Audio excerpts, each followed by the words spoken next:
What is up, Pitt fans? Welcome to another edition of the PG Pitt Show, brought to you by FanDuel. I'm Stephen Thompson. That's Abby Schnable. We both cover Pitt athletics for the Pittsburgh Post-Gazette. And Abby, it's an exciting time to cover Pitt football because this team really has a second wind. Picked up their second ACC win of the year by going down to Florida State, taking down the number 25 team in the country in a hostile environment with a freshman quarterback, with a host of defenders and two starting offensive linemen out. It was an impressive win, and I think people are allowing themselves to maybe think a little bit differently about the season after a win like that. Yeah, it's almost like we restarted the season with how much joy and optimism there is surrounding this program. I mean, there was a lot coming into the season, but after, West Virginia and Louisville, we got really shaky. But the emergence of Mason Heintschel, Desmond Reid coming back, the depth of this team proving that it can hang has been really impressive and just gives a lot of optimism heading into the second half of ACC play or the rest of ACC play, I should say. And it's crazy to think that this is a team that could potentially play in the ACC championship, which would have been probably astounding to even think about just 2 weeks ago. But it's because of the changes this coaching staff has made at quarterback that has really rejuvenated the feeling. And again, I go back to the depth. I was nervous that it wasn't going to hang, but offensive line, defensive line, all banged up, and it's not pretty, but they're winning games and they're winning big games, which is huge. Right, 2 in a row. Some people might call that a streak, but like you said, I mean, this season, the expectations can be kind of reset after some of those reinforcements come in. Mason Heintschel obviously looks the part, and even looks a little bit human on Saturday afternoon for the first time, but is able to bounce back and able to put together a strong game and earn a win. And then having Desmond Reid in there, Pat Narduzzi said it. We are a completely different offense with with Desmond Reid in the lineup, but really they're a completely different team as well.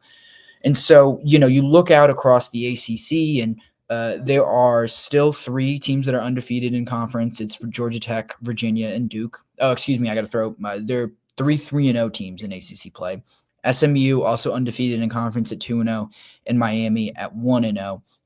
But Pitt, one of just 6 teams, that have multiple wins in the ACC. They're up to 6th in the standings, right behind Miami. And so, with only one ACC loss on their record right now, like you said, Charlotte is not completely out of the question. They would obviously need some help, but Georgia Tech is going to play Duke this weekend, so at least there will be at least one fewer undefeated team in conference play after this week. Miami and SMU play each other. Georgia Tech and Pitt, Georgia Tech and Miami both have to play Pitt.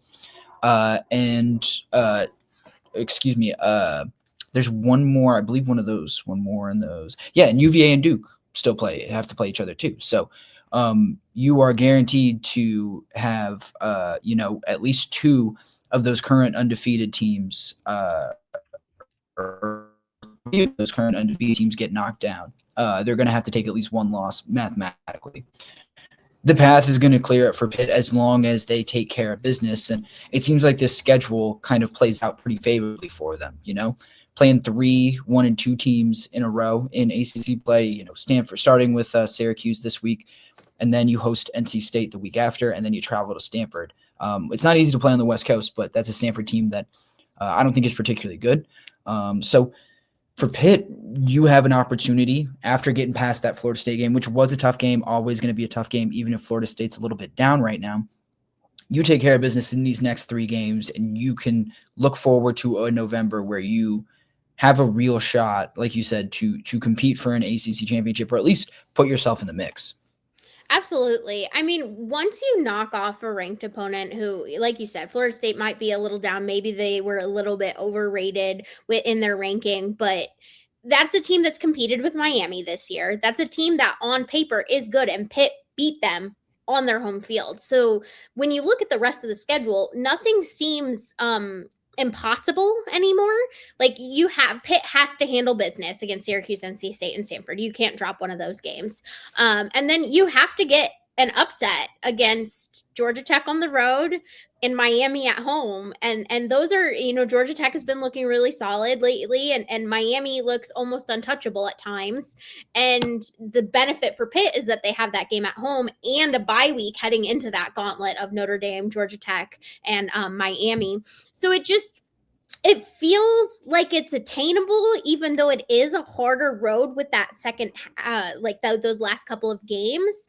But with how this team has been playing, I don't really feel like they'll get phased by that. It's just going to come down to which team is able to make more plays and which team is more talented. And I mean, really, the Miami game is the one I'm circling. Not only is it the last game of the season, but like that's easily the hardest opponent. I mean, they're second in the country right now. And if Pitt's able to pull off a win against Miami, then I think you're talking about the season in a lot different of a light than you were just a couple weeks ago. And so I don't think it's impossible. Going to be challenging, but who knows?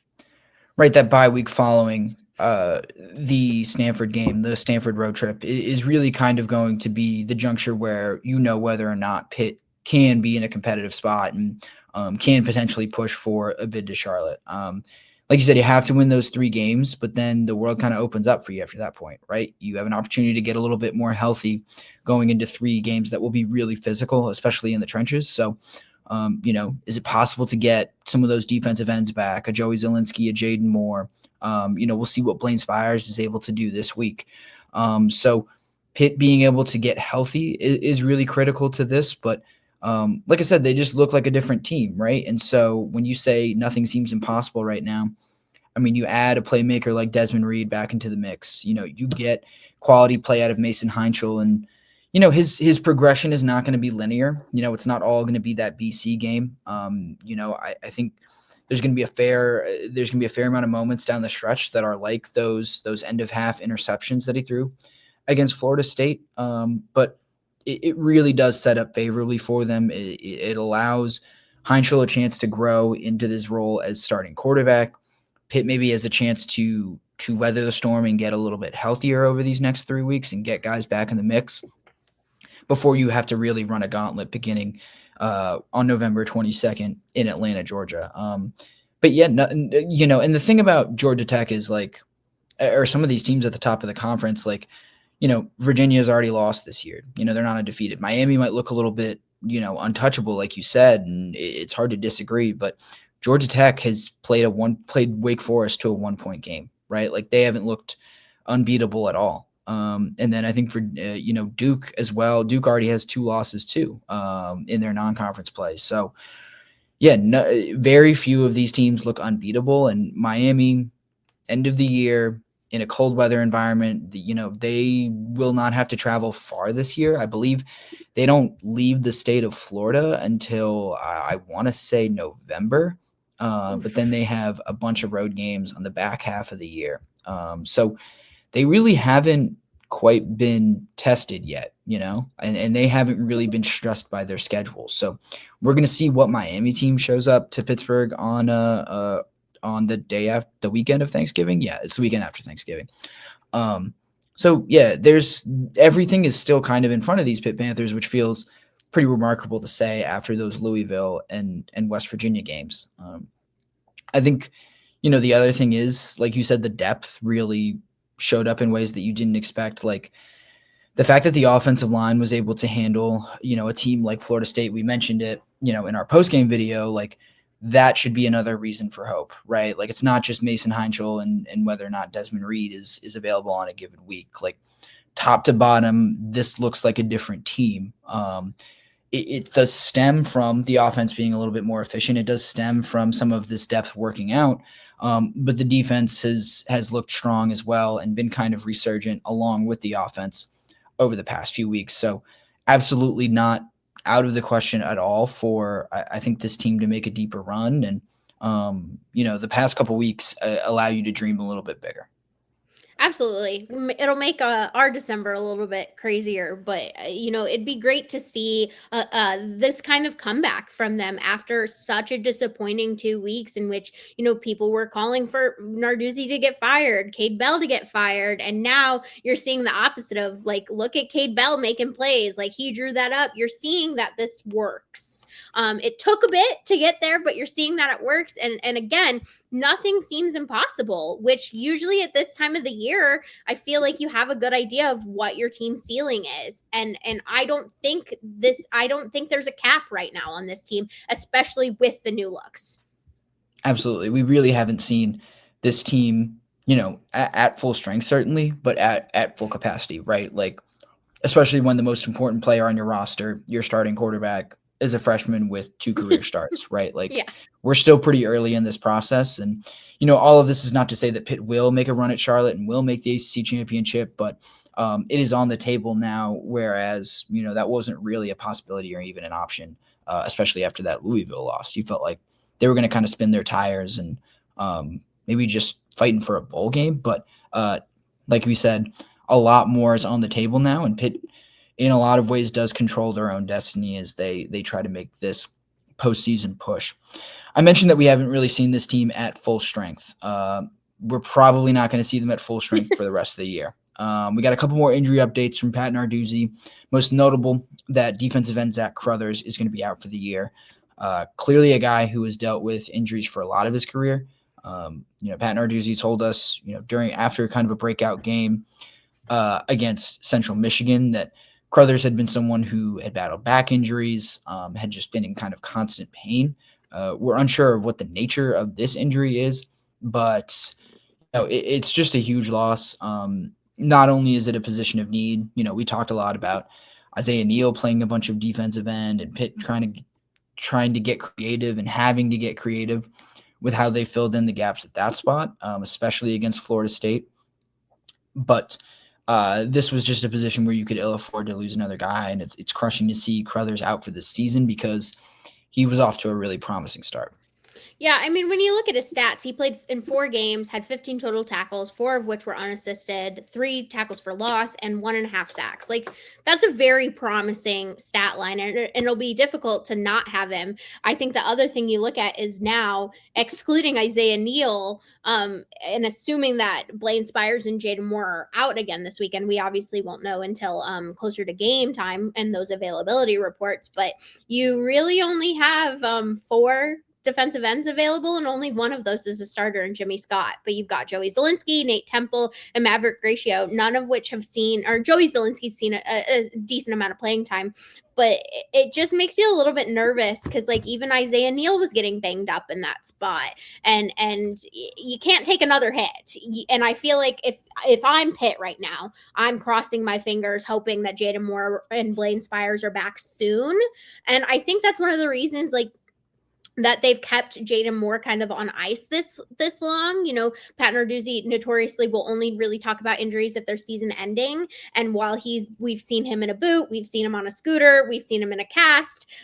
They never said his injury was season ending. And now it's coming to the time where you're really going to need him at some point if you are to take another hit, or even just in general, if you want to be able to keep that defensive line running smoothly without a lot of people getting fatigued, because not having Isaiah Neal on that defensive at D tackle takes away a rotation you can do. And yeah, they were able to get Jashir Whittington in there, who had a good play with that fumble recovery, but it's not a situation you want to be in. And so you're very much crossing your fingers, hoping that those other 2 that aren't season ending injuries, but have been out with injuries, are back ASAP.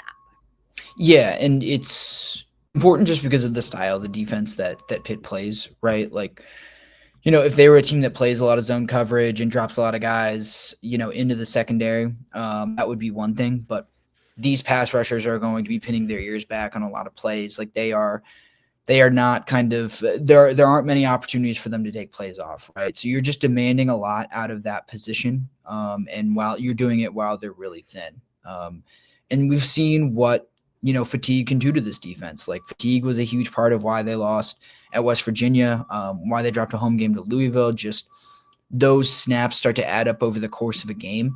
I think it's less impactful over the course of like a full season or even a half season, because we are at the midway point here. But I think game to game or kind of quarter to quarter, drive to drive, players feel the impact of being on the field a lot more. And, like I said, we've seen that proven. And so, just given the style of defense that Pitt plays, you really want those defensive ends operating at full capacity. And right now, you're scraping the bottom of the barrel a little bit. I got to say I'm pretty optimistic that they will get healthier sooner. I feel like Blaine Spires, maybe that's a day-to-day or a week-to-week thing. I think Jaeden Moore is getting healthier too. So I think there will be better news on the way on that front.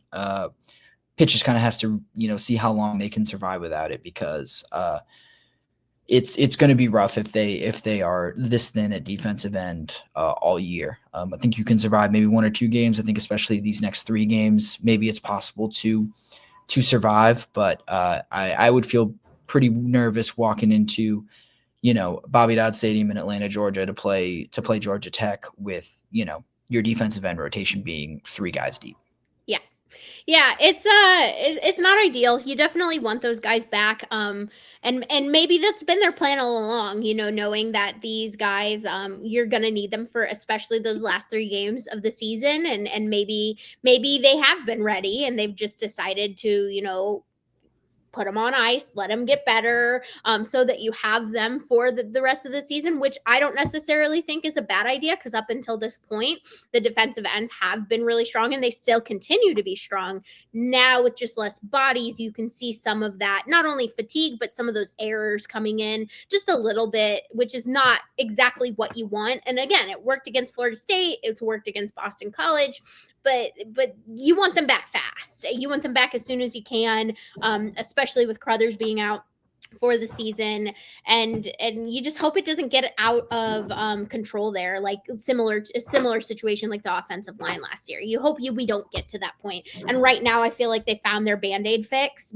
but it's the permanent fix is needed soon. Absolutely. And we're going to move from a position that is extremely thin to a position that now starts to look really deep. Running back, it looks a lot better than it did, especially early in the season and in spring ball for the Panthers. Even, against Boston College or Louisville, right? So like this was a team that was dealing with a host of injuries at running back during the offseason and during the early portions of this season. It led them to kind of not over-recruit the position, but to add some more guys late in the process. I'm thinking of Justin Cook. I'm thinking of Jalen Williams. All of a sudden now you've got Boozy Turner, you've got Juelz Goff, guys who have experience and have played well in this offense. And then you got Desmond Reid back. And this position all of a sudden looks extremely deep. And that's both my, eye test. That's both what the numbers say, but it's also what the Pitt depth chart says, because when we got to the facility this morning, Pitt had all three of those guys that I mentioned listed as co-starters.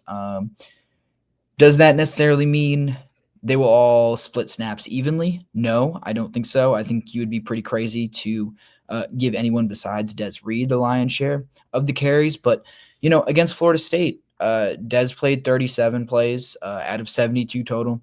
Boosie Turner was in there for 24, and Juelz Goff got 11. I think that could kind of change week to week.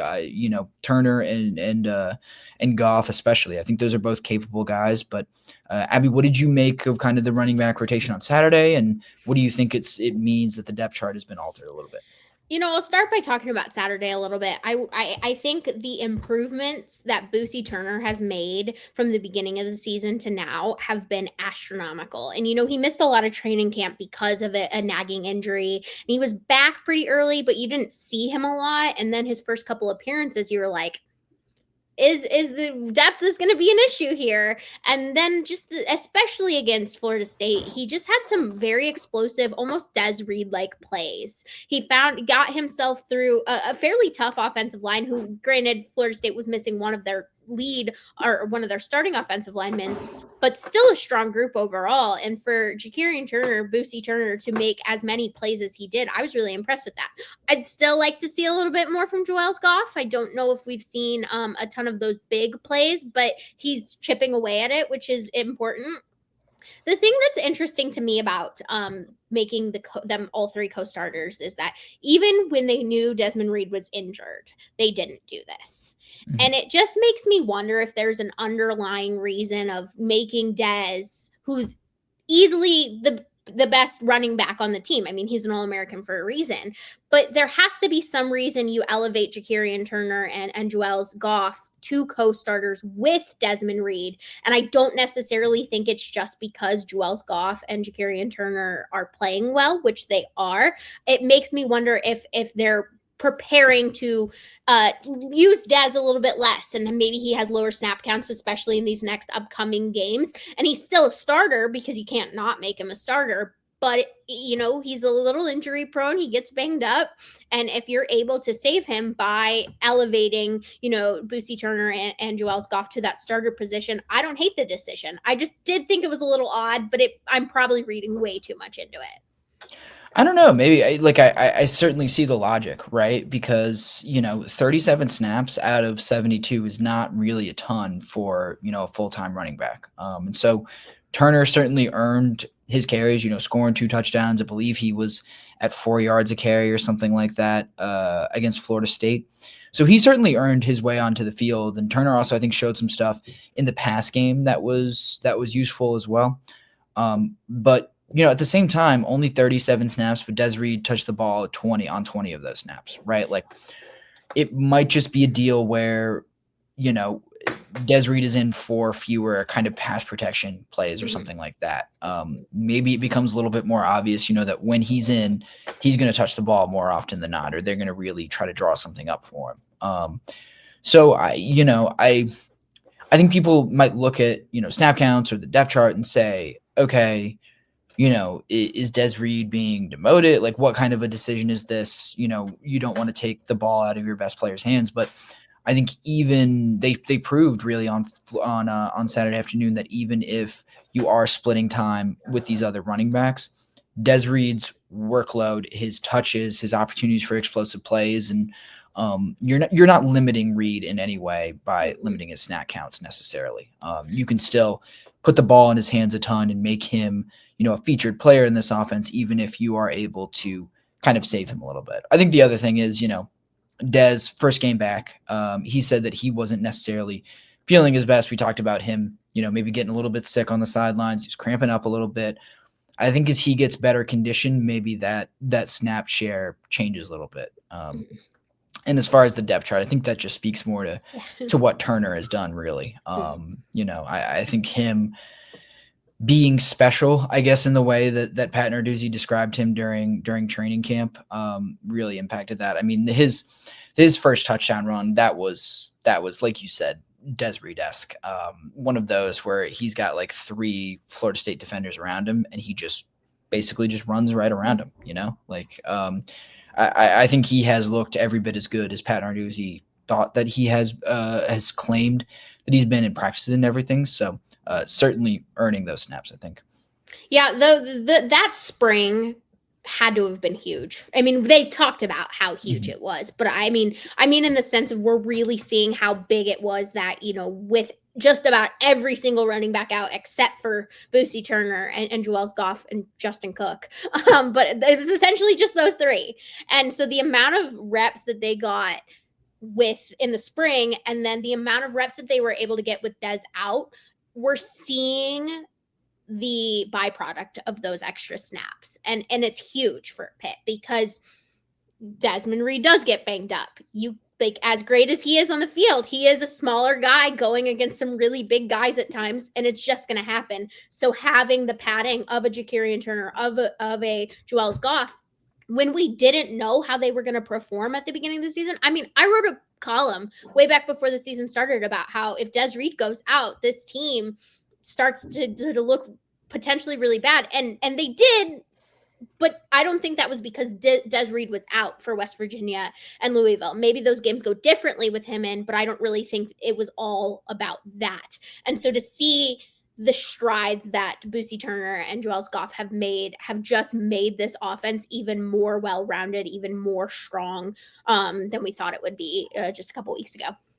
Absolutely. Pitt getting set for a big game this weekend. We will have more coverage ahead of kickoff between the Panthers and Syracuse. Pitt really heavy favorites in this game. You know, according to our friends at FanDuel, I believe they are 11.5 point favorites, going into this week. A pretty dramatic shift from where they were at last week as double-digit underdogs going into that Florida State game. Expectations completely changed for the Panthers over the weekend, and we'll see if they can capitalize on it. Make sure you're following all our written work at post-gazette.com. Like this video, subscribe to PG Pitt on YouTube so you do not miss a thing. We will see you guys on Thursday with more coverage of the Panthers, and we will talk to you then. Bye.